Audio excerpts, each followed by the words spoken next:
اللہ تعالیٰ کی طرف سے جتنے بھی آنے والے تکالیف ہیں، مشکلات ہیں، وہ انسان کی آزمائش کے لیے ہوتا ہے، امتحان کے لیے ہوتا ہے، کیونکہ انسان دنیا میں آزمائش کے لیے آیا ہے، امتحان کے لیے آیا ہے۔ تو اسی لیے اللہ تعالیٰ اپنے بندوں کو بار بار آزمائے گا، بار بار امتحان لے گا، کبھی خوف مسلط کر کے، کبھی تم سے تمہاری پسندیدہ چیز چھین کے، کبھی کسی بیماری میں مبتلا کر کے، کبھی تنگ دست کر کے، کبھی بھوکا رکھ کے اللہ تعالیٰ ہمیں بار بار آزمائے گا، بار بار امتحان لے گا،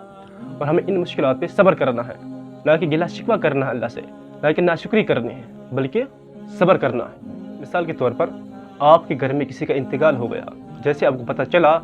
ظاہر سی بات ہے آپ کو صدمہ لگے گا، لیکن آپ نے صبر کرنا ہے، آپ نے واویلے نہیں کرنا، آپ نے خود کو مارنا پیٹنا نہیں ہے، آپ نے گلا شکوہ نہیں کرنا اللہ سے شکایتیں نہیں لگانی، یا اللہ کیا میں ہی دکھا تھا، کہ میرے لیے یہ مصیبت تھی، نہ، بلکہ آپ نے صبر کرنا ہے۔ آپ سے کبھی کوئی پسندیدہ چیز چھن جائے تو یہ اللہ تعالیٰ کی طرف سے امتحان ہے، آزمائش ہے، آپ نے صبر کرنا ہے، نہ کہ واویلے کرنا، نہ کہ اللہ تعالیٰ سے گلا شکوہ کرنا، بلکہ صبر کرنا۔ کبھی کبھار اللہ تعالیٰ اپنے بندوں کو عبادت کے ذریعے بھی آزماتا ہے۔ فجر نماز دیکھ لیں، ابھی نیند پوری نہیں ہوئی، اللہ تعالیٰ کی طرف سے آواز آتی ہے، حی علی الصلاۃ حی علی الفلاح، تو ہم سخت سردی میں اپنی نیند قربان کر کے وضو بنا کے مسجد جاتے ہیں نماز پڑھنے کے لیے، تو یہ صبر ہے، کیونکہ ہم یہ مشکلات اللہ تعالیٰ کے لیے برداشت کرتے ہیں، کیونکہ انسان دنیا میں آزمائش کے لیے آیا ہے، امتحان کے لیے آیا ہے، تو اللہ تعالیٰ اپنے بندوں کو بار بار آزمائے گا، مختلف طریقوں سے آزمائے گا، مختلف طریقوں سے آزمائش کرے گا۔ جیسے قرآن میں اللہ تعالیٰ نے فرمایا وَلَنَبْلُوَنَّكُمْ بِشَيْءٍ مِّنَ الْخَوْفِ وَالْجُوعِ وَنَقْصٍ مِّنَ الْأَمْوَالِ وَالْأَنفُسِ وَالثَّمَرَاتِ وَبَشِّرِ الصَّابِرِينَ، اور ہم تمہیں ضرور آزمائیں گے تھوڑے سے خوف سے، یعنی تم بھی کبھی کبھار خوف مسلط ہوگا، لیکن ہم نے صبر کرنا ہے۔ والجوع، تھوڑے سے بھوک سے، یعنی تم کبھی کبھار بھوکے رہو گے، اللہ تعالیٰ آپ کو آزمائے گا کہ میرا بندہ صبر کرتا ہے یا ناشکری کرتا ہے، تو ہم نے صبر کرنا ہے، ناشکری نہیں کرنی، اللہ تعالیٰ سے گلا شکوہ نہیں کرنا۔ وَنَقْصٍ مِّنَ الْأَمْوَالِ، اور تمہارے مال میں نقصان کر کے، یعنی تم بزنس کر رہے ہو، تم تجارت کر رہے ہو، تم کاروبار کر رہے ہو، کبھی کبھار لاس ہوگا، کبھی کبھار نقصان ہوگا مال میں، لیکن آپ نے صبر کرنا ہے، ناشکری نہیں کرنی، گلا شکوہ نہیں کرنا، اللہ تعالیٰ سے یہ نہیں کہنا یا اللہ کیا میں ہی دکھا تھا کہ یہ مصیبت میرے لیے تھی، نہ، بلکہ آپ نے صبر کرنا ہے، یہ سوچ کر کہ میں اس دنیا میں امتحان کے لیے آیا ہوں، تو اللہ تعالیٰ میرا امتحان لے رہا ہے، اور میں نے اس مشکلات پہ صبر کرنا ہے، نہ کہ ناشکری کرنا۔ والانفس والثمرات، اور تمہارے جانوں کے ذریعے ہم تمہیں آزمائیں گے، یعنی کبھی کبھار اللہ تعالیٰ آپ کو بیمار کر دے گا یا کوئی بیماری میں مبتلا کر دے گا، آپ نے صبر کرنا ہے، اس میں اللہ تعالیٰ سے دعا تو کرنا ہے، لیکن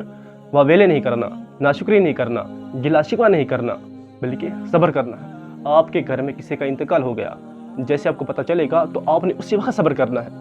نہ کہ واویلے کرنا، نہ کہ خود کو مارنا پیٹنا، نہ کہ اللہ تعالیٰ سے ناشکری کرنا، نہ کہ گلا شکوہ کرنا، بلکہ آپ نے صبر کرنا ہے۔ ثمرات، اور تمہارے پھلوں میں کمی کر کے ہم تمہیں آزمائیں گے، وبشر الصابرین، اور خوشخبری دے دو صبر کرنے والوں کو، یعنی صبر کرنے والوں کے لیے خوشخبری ہے، ظاہر سی بات ہے وہ خوشخبری جنت ہی ہے۔ وہ صبر کرنا کب ہے؟ جیسے ہی صدمہ لگے، جیسے مشکلات آئے، تو مشکلات کے آغاز پہ ہی پہلے ہی آپ نے صبر کرنا ہے، یہ نہیں کہ پہلے اپنے واویلے کیے، اللہ تعالیٰ سے گلا شکوہ کیا، اللہ تعالیٰ سے شکایتیں لگائی، پھر بعد میں کہا چلو اب صبر کر لیتے، تو یہ بعد میں جو آپ صبر کرو گے یہ ایک صبر قابل قبول نہیں، بلکہ پہلے جو آپ صبر کرو گے وہی قابل قبول ہے، کیونکہ بعد میں جو آپ صبر کرو گے وہ صبر نہیں بلکہ مجبوری ہے، وہ صبر آپ نے پھر کرنا ہی کرنا ہے۔ جو اللہ کے سامنے جو صبر قابل قبول ہے وہ مشکلات کے آغاز پہ ہی ہے، صدمے کے آغاز پہ ہی ہے، صدمے کے آغاز پہ جو آپ صبر کرو گے اس کے لیے بشارت ہے، اس کے لیے خوشخبری ہے،